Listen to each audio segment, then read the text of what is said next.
At Christmas dinner, my daughter pointed at the long oak table I had polished with lemon oil 8 years earlier, in the house my husband and I still owned, and said, "Mum, not there.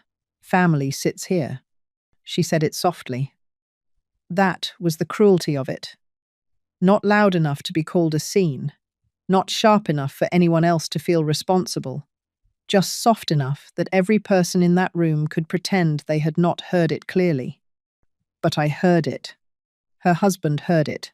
His parents heard it. My granddaughter Lily heard it so clearly that the dinner roll in her hand stayed halfway between the basket and her plate. And I stood there in my good green dress beside the roast I had cooked for 11 hours, holding the carving fork my late husband had used every Christmas for 46 years.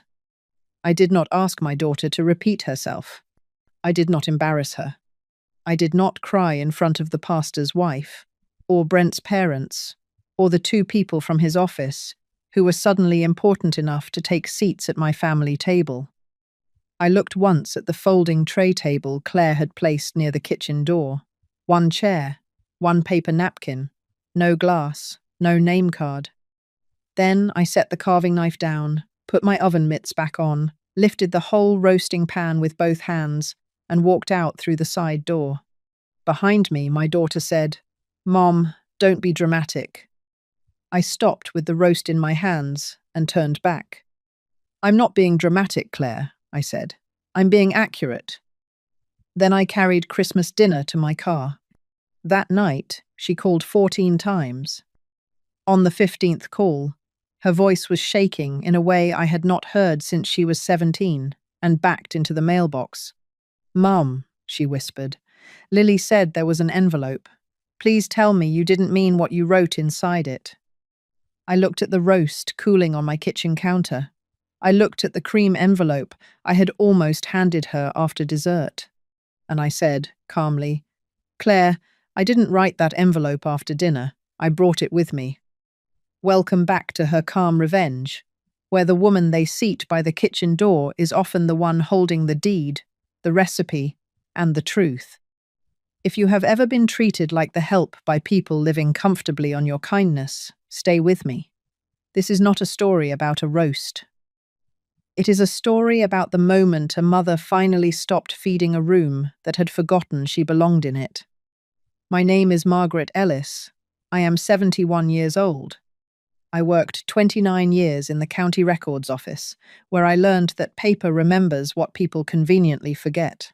I know deeds. I know tax records. I know signatures. And I know the difference between a promise and a document that can stand up in a courtroom. My family forgot that about me. That was their first mistake. Their second mistake was believing my silence meant I did not see what was happening. Let me tell you where this really starts, because the roast was never just food. My husband Thomas started that tradition. Our first Christmas married. We were 23, broke, and living in a 1-bedroom apartment with heat that rattled. Still, he came home from the butcher carrying a roast wrapped in brown paper like treasure. "Maggie," he said, "someday we'll have a house full of people, and this will be the smell that calls them home." He was right. For 46 Christmases, that roast sat at the center of our table. Garlic, rosemary, onions softening in butter. Thomas carved it standing, sleeves rolled, glasses sliding down his nose. But he had one rule. The first slice went to whoever looked most left out. That was Thomas's whole heart. He noticed the edge of the room, the quiet child, the divorced cousin, the neighbor whose sons had not called. He would find the person holding themselves together with both hands and give them the first slice like a blessing. "Family," he used to say, "is not who fits at the table. Family is who you make room for." I wish I had known how much that sentence would cost me later. Thomas died 3 years before that Christmas. A quiet stroke in the garden, one hand still wrapped around the rake handle. People called it peaceful, but they did not have to live in the house afterward. The first Christmas, without him, I almost did not make the roast. I took the old blue enamel pan down, touched the chipped handle, and sat right down on the kitchen floor. Then my granddaughter, Lily, called. "Grandma," she said, "Christmas won't smell right without it." So I made it. I made it with swollen hands and tears in the gravy. I set it on the table, and my daughter Claire hugged me hard and said, "You saved Christmas, Mom." I remembered that later. People should be careful with the sentences they say when they still need you. Claire is my only child.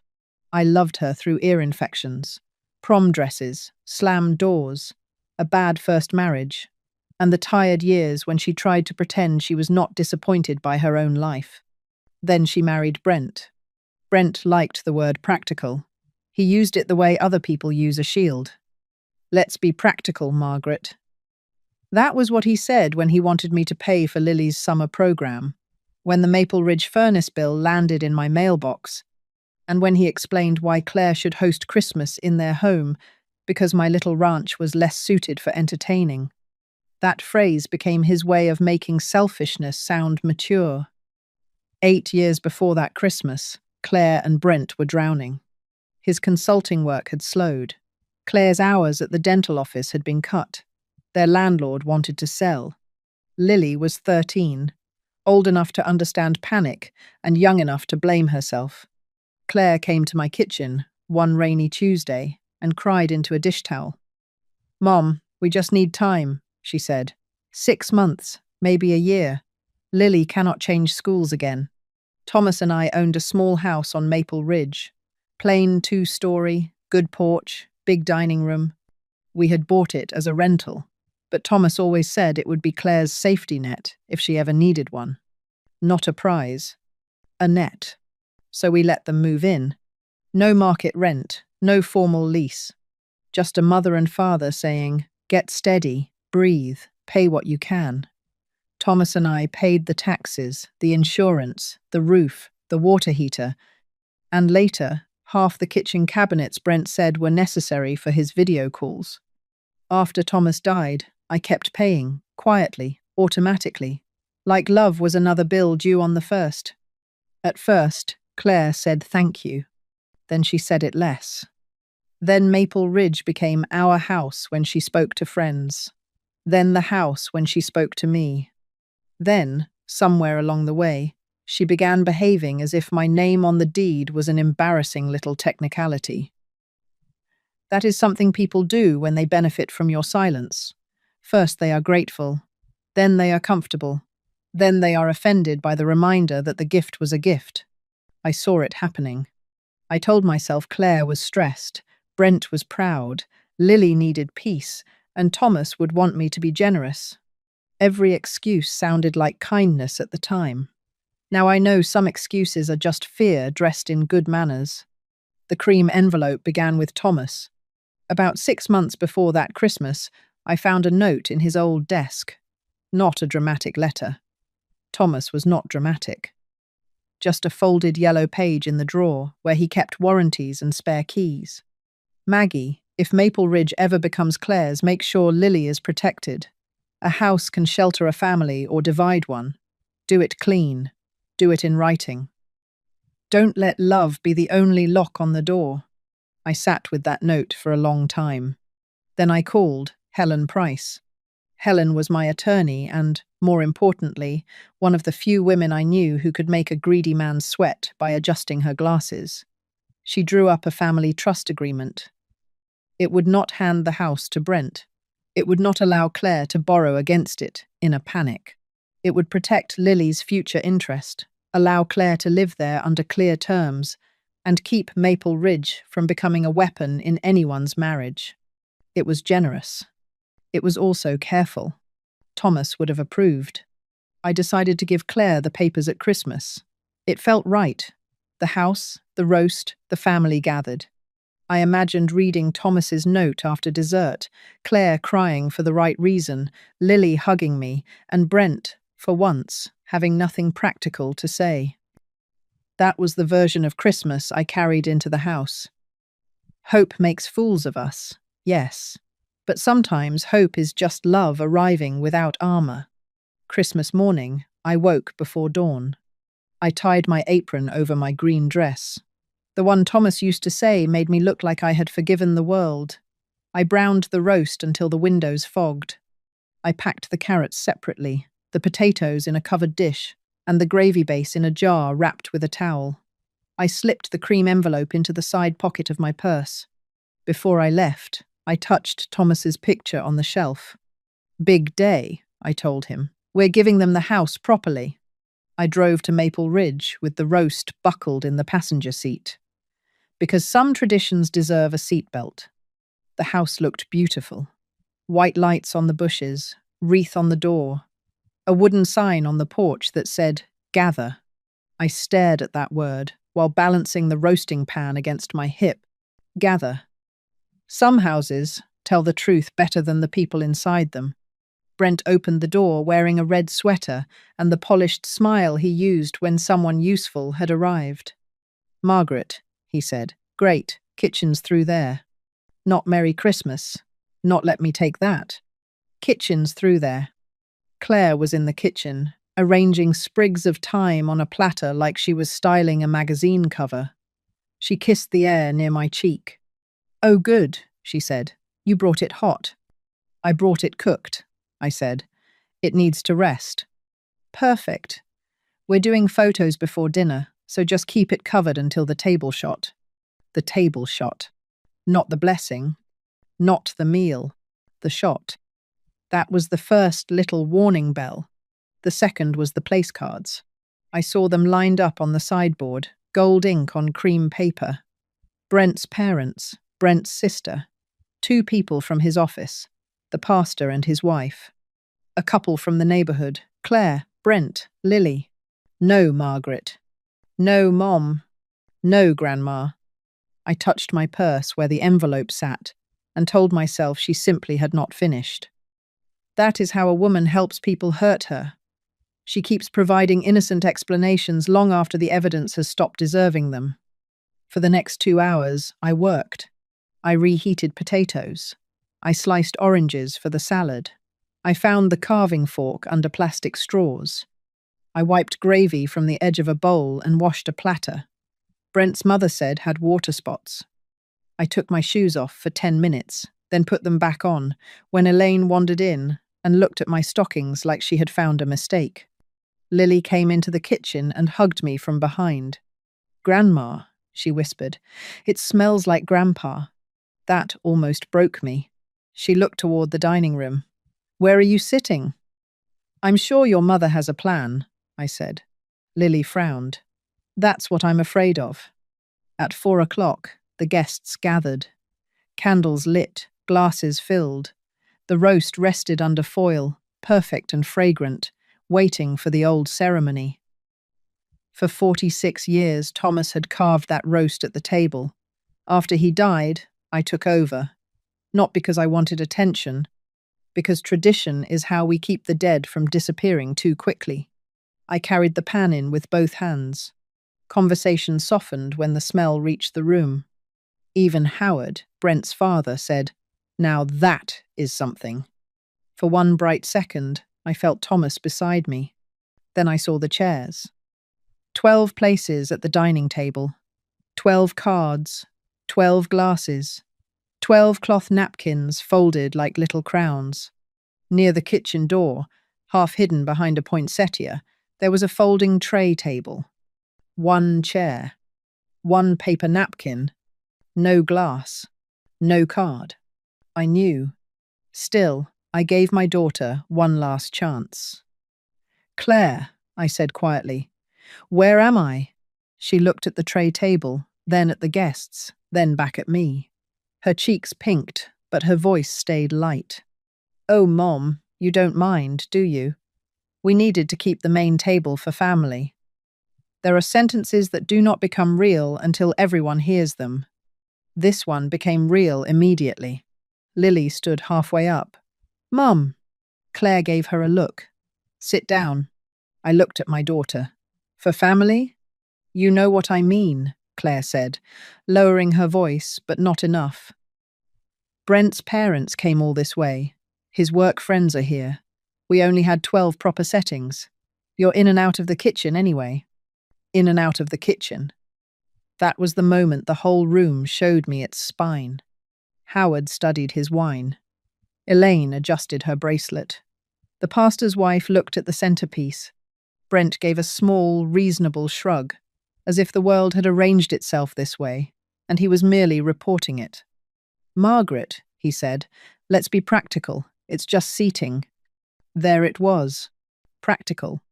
I looked at the tray table again, at the paper napkin, at the little chair angled toward the swinging kitchen door.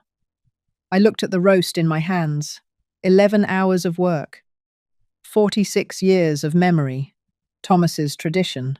The envelope in my purse. The house under my name. And I understood something with a sadness so clean, it almost felt like peace. Claire had not forgotten to make room for me. She had decided the room I deserved. Lily stood fully now. "Grandma can have my seat." "Lily," Claire hissed, "sit down." "No," Lily said. "This is awful." Nobody else moved. Remember that. Public cruelty almost always has an audience, and the audience loves to pretend silence is neutral. It is not. Silence is a place card too. I could have reached into my purse right then and pulled out the cream envelope. I could have said, "Interesting. I came here to give you protected rights to the house you are hosting this dinner in." Part of me wanted to. But then I thought of Thomas. First slice to whoever looks most left out. And for the first time in my life at a Christmas table, the person left out was me. So I chose myself. I set the roasting pan on the sideboard. I removed the foil. The smell rose rich and warm into that silent room. I picked up the carving knife, then set it down. Claire blinked. "Mom?" I slid on the oven mitts. "What are you doing?" Brent asked. I lifted the roast.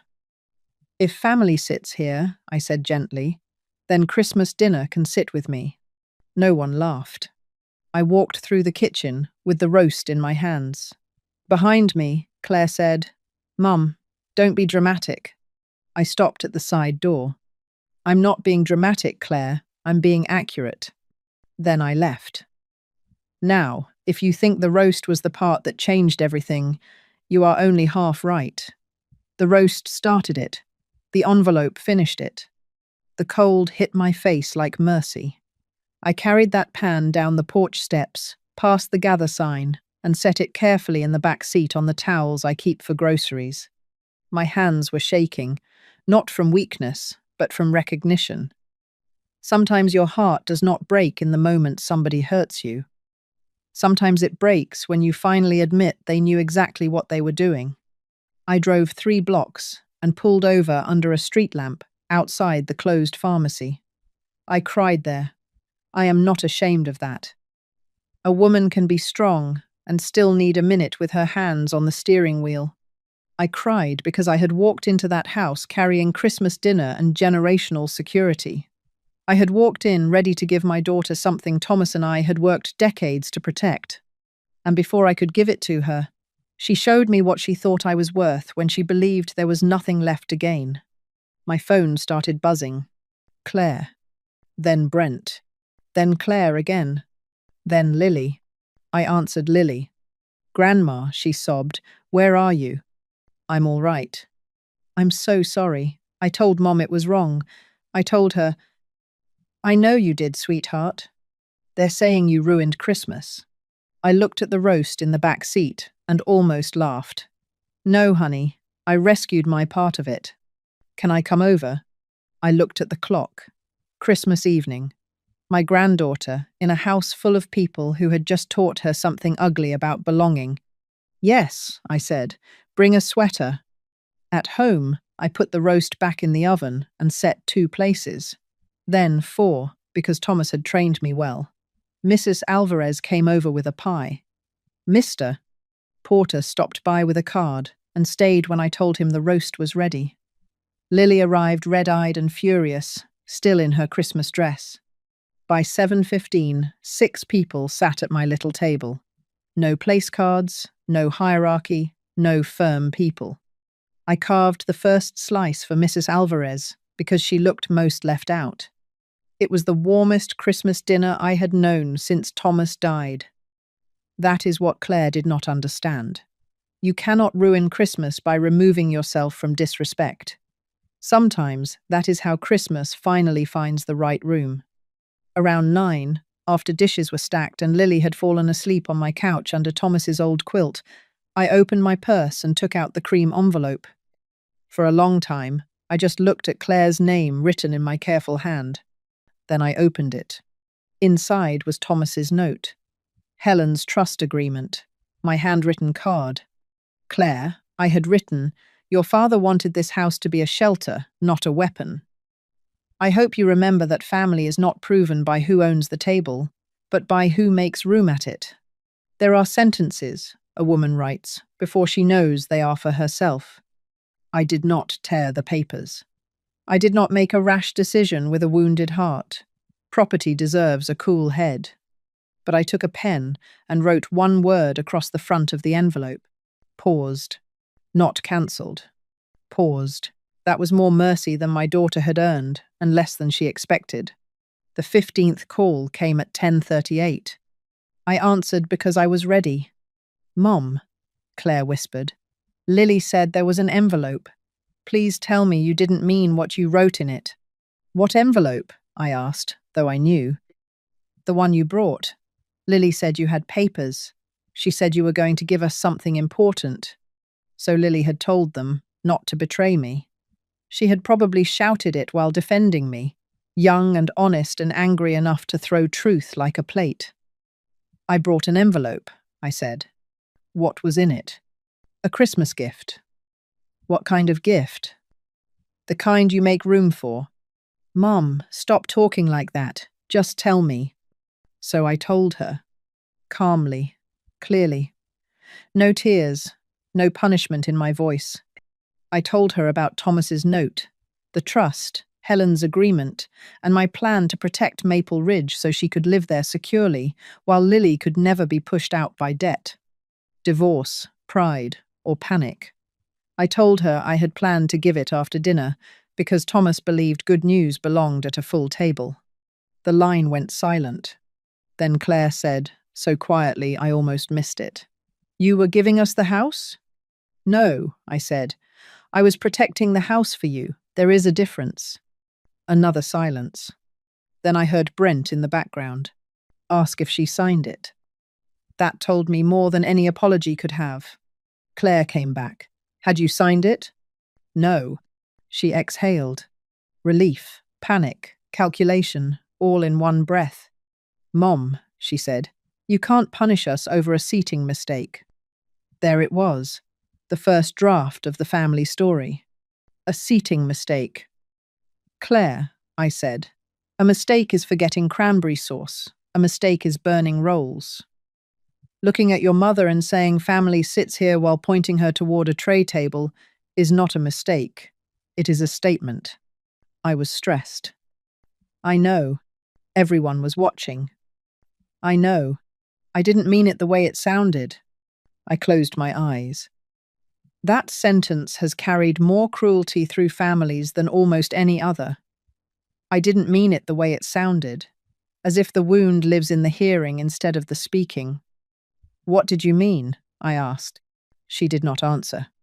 That was the first honest thing she had done all night. Brent took the phone. Margaret, he said, using his smoothest voice, let's be practical. There it was again. I looked at Thomas's picture and almost smiled. Please do, I said. We should not make decisions about real estate during an emotional moment. You are right. That caught him off guard. Good. So tomorrow, I said, I will call Helen and we will make decisions about real estate during business hours. He went quiet. Then he said, This is our home. Your home, I said, is still my property. That's a technicality. No, Brent, it is a deed. If you have ever watched a man discover that the quiet woman in the room kept the documents, you know there is a special silence after that. He tried again. Do you really want to destabilize your daughter over one uncomfortable dinner? No, I said. I wanted to stabilize her for life. Then she told me where I belonged. I hung up gently. The next morning, Claire's version started traveling. By noon, my sister Ruth called from Ohio. Margaret, did you really walk out with the roast because there weren't enough chairs? I asked. Is that what she said? She said you embarrassed her in front of everyone over a seating mix-up. I told Ruth the exact words. Family sits here. Ruth went quiet. That happened all day. People called carrying Claire's story and hung up carrying mine. Some believed me, some did not. Age teaches you not to chase every jury. Anyone determined to misunderstand you will outrun every explanation you offer. But then Brent made the mistake that turned my sadness into paperwork. At 3 o'clock the day after Christmas, an email arrived from an attorney I did not know. Polite language, concerned tone, copied to Claire and Brent. It referred to recent emotional volatility, retaliatory housing threats, and the family's interest in preserving residential stability. It suggested mediation regarding Maple Ridge. I read it twice. Then I put on lipstick. There are moments in a woman's life when lipstick is not vanity. It is armor. I called Helen Price. She answered on the second ring. Merry Christmas, Margaret. I need to unpause something. Helen sighed. What did they do? I told her everything. Not the emotional version, the factual one, the statement, the tray table, the roast, the calls, the attorney email. Brent asking whether I had signed. Helen was quiet until I finished. Then she said, Good, you did not sign. No. Good, do not respond to that lawyer. Forward me the email. And Margaret? Yes? Change the locks on your file cabinet if Claire has a key to your house. I did it that afternoon. Not because I wanted to believe my daughter would steal from me, because I had spent too many years saying she would never, about things she eventually did. By Friday, Claire and Brent received a formal notice. Not an eviction. I was not trying to throw Lily into chaos. I am not a cruel woman, but I am not a careless one anymore either. The notice clarified ownership and occupancy terms. Maple Ridge belonged to me. Their previous informal arrangement was ending. They had two choices. They could sign a proper 12-month lease at below-market rent, maintain the property, carry renter's insurance, and acknowledge in writing that they had no ownership interest. Or they could vacate by spring. Mercy and boundaries in the same envelope. The first apology came that evening. It was not a real one. Claire showed up with Brent, which meant she wanted backup. Lily came too, which meant God still loved me enough to send a witness. I had set the cream envelope on the kitchen table beside a folder of documents. The blue enamel roasting pan sat washed on the counter, chipped at the handles, still more faithful than half the people who had eaten from it. Claire looked pale. Brent looked practical. Lily looked exhausted. Mom, Claire began, this has gotten out of control. No, I said. It has gotten into writing. Brent sat without being invited. We're willing to apologize for making you feel excluded. Making me feel. That tiny little escape hatch. I looked at Claire. Is that your apology too? She swallowed. I'm sorry you felt hurt. There it was. The apology that leaves the knife in and asks the wound to take responsibility. I folded my hands. Claire, I did not come here for a sentence you found in a customer service email. Her face flushed. What do you want from me? The truth. Brent leaned forward. The truth is there were practical seating limitations. I turned to him. Brent, you are living in a house you do not own, discussing practical limitations with the woman who chose not to charge you market rent for 8 years. Choose your next words carefully. His mouth closed. Small victories are still victories. I opened the folder. This is the deed to Maple Ridge. My name. This is the tax record. Paid by me. This is the insurance. Paid by me. This is the roof invoice from 2021. Paid by me. This is the furnace. Paid by me. This is the cabinet check, Thomas wrote before he died. Paid by him. I touched the cream envelope. And this was your Christmas gift. Claire stared at it. I took out the card and read it aloud. When I reached the line about family making room at the table, Lily began to cry. Claire looked down. Brent stared at the wall, like the wall owed him an answer. Then I laid the unsigned trust agreement on the table.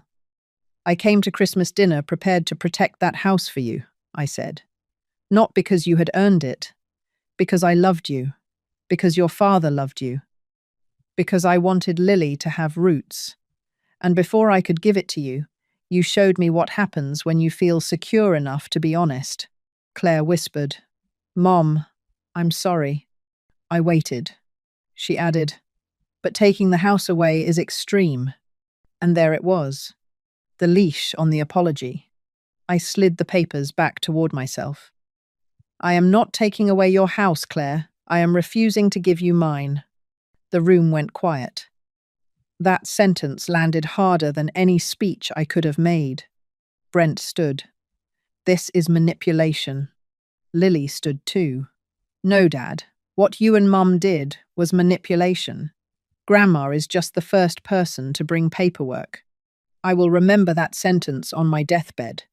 Brent looked at Claire, waiting for her to correct their daughter. Claire did not.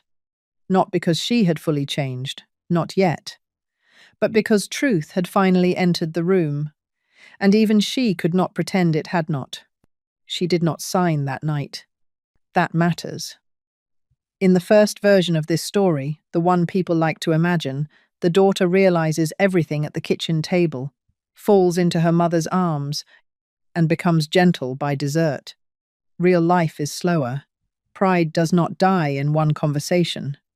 Sometimes it just limps into the next room and looks for new shoes. For 3 weeks, Claire was cold. She sent short texts about the lease. Brent's attorney sent another letter.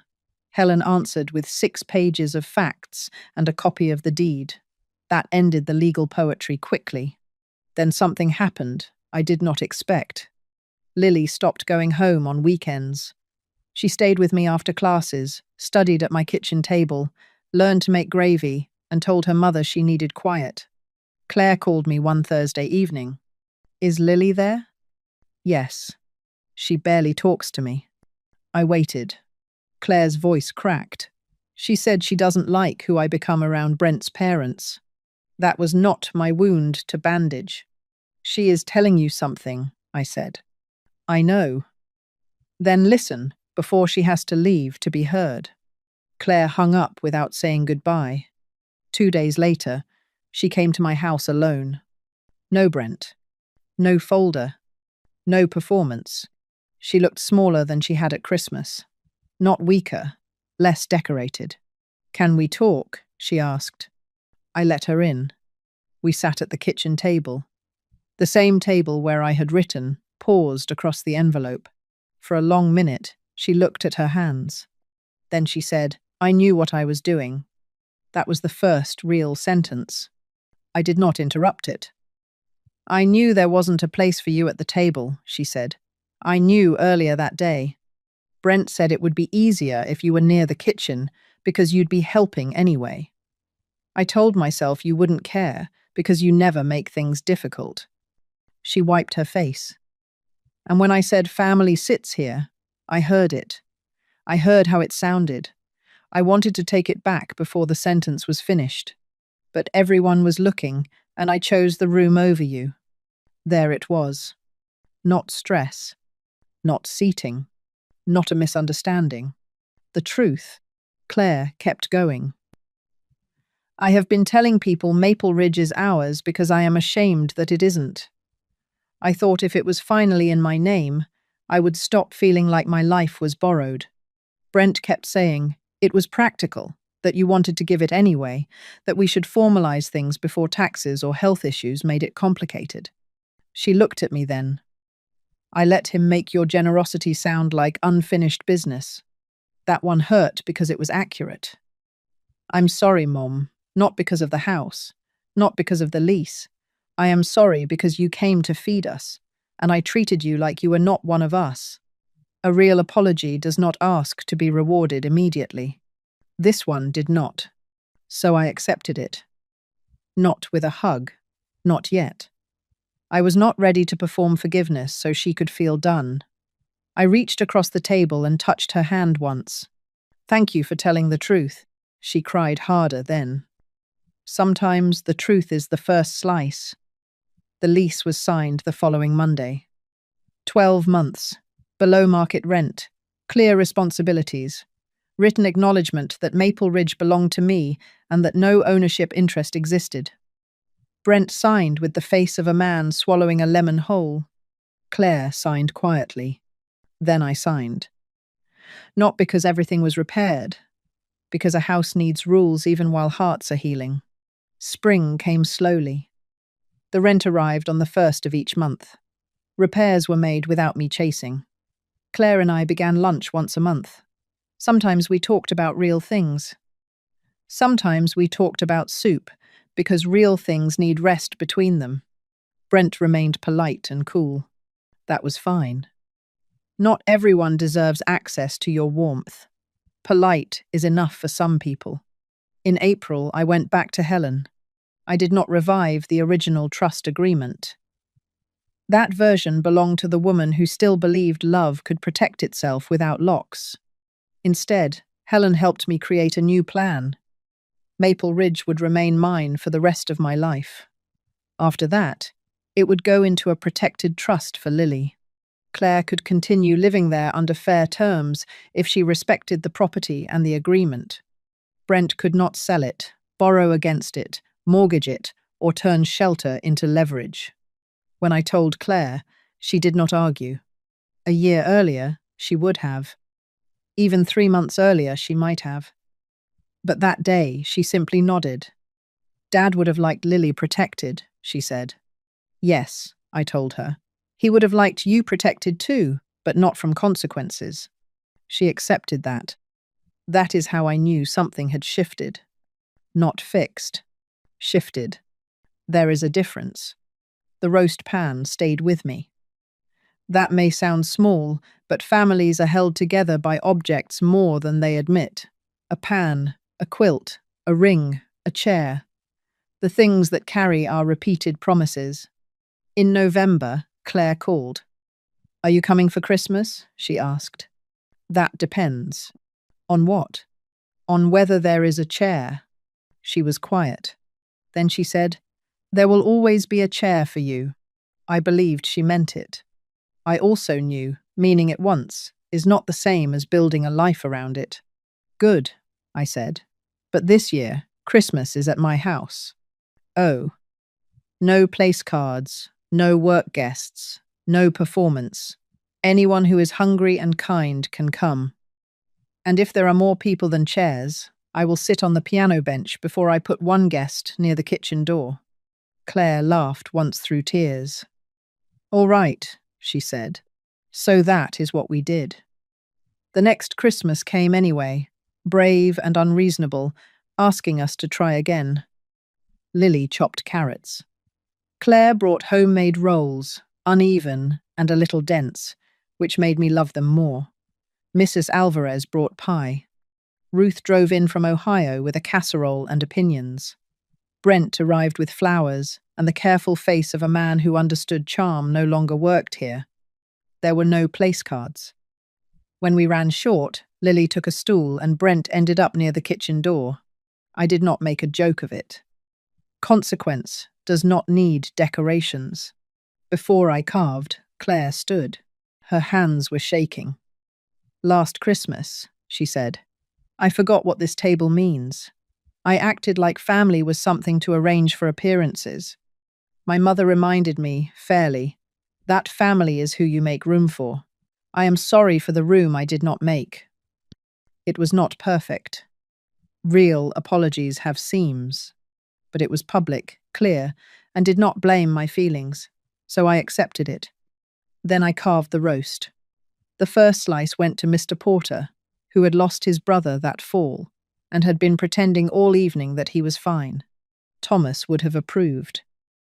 People have asked, because stories travel in families no matter how careful you are, whether taking the roast and leaving was petty. Maybe it looked that way from the outside.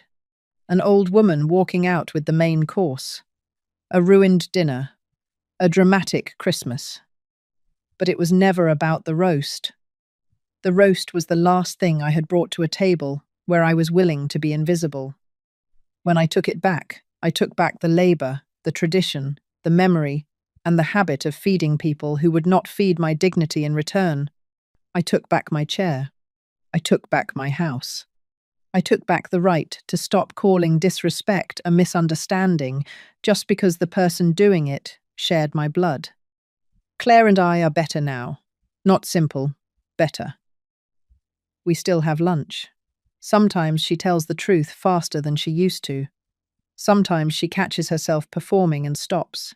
Brent still says practical now and then, but not to me. Not anymore. Once, when he tried it over a repair bill, I smiled and said, "You're right, Brent. Let's be practical. Send it to the person living in the house." He paid it. Lily is learning the roast recipe. She writes down every step like evidence. Garlic first, rosemary after, rest before carving, first slice to whoever looks most left out. Maple Ridge is maintained, the taxes are paid, the trust is clear. No one calls the deed a technicality anymore. And every Christmas, when the kitchen fills with garlic and rosemary, I think of Thomas standing at the table with his carving knife, looking for the person on the edge. For years, I thought love meant giving the first slice away no matter what. Now I know better. Sometimes, love means noticing when you are the one left out.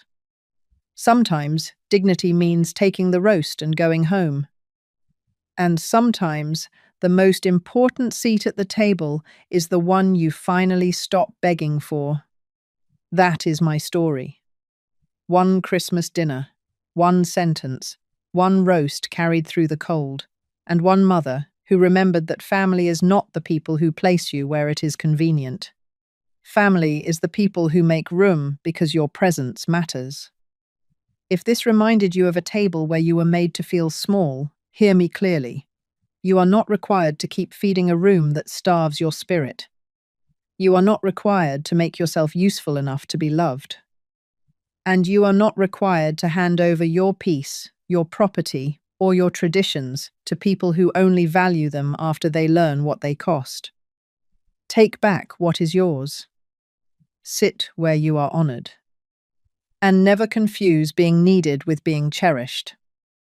Drop a comment if you have ever had to choose dignity over tradition. Subscribe for more stories of calm women, quiet truth, and the kind of justice that arrives without shouting.